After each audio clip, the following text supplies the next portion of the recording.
אז מה מצב אנשים כאן? רוב ZXG בסרטון חדש, וכן היום אני הולך לפתוח קייסים, שתי קייסים. אני מקווה שיצא משהו טוב שאני אפילו בטוח שלא יצא, אבל בוא נחשוב, אולי יצא זה משהו, לא להיות אנטי, למה אחר כך לא נסווה בכלום אין סתם.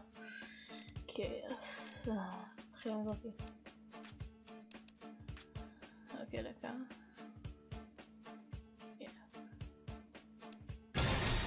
אוקיי, הנה. אוקיי.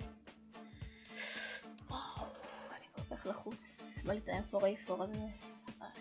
גם AK יצא לו, אבל אני אסכים בכלל ל-AK. M4A4 סופין. תחזקו לצפות. AK? נייס, AK גם סבבה. לא משהו סבבה עדיין. אוקיי. נפתח את השני. אוקיי, דקה.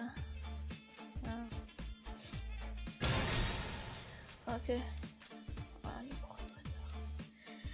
בא לי כל כך, זה SSG סקין. לא, לאוואפ, כן, לאוואפ. סקין לאוואפ. סקין לאוואפ, מתחנן. אלא אם שונא אותי, מה זה טק 9, נו מה?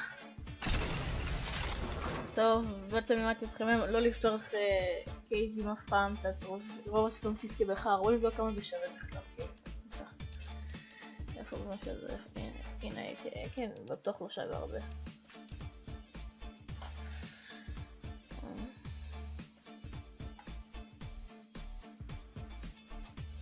כן, פחות מחצי דולר זה כלום.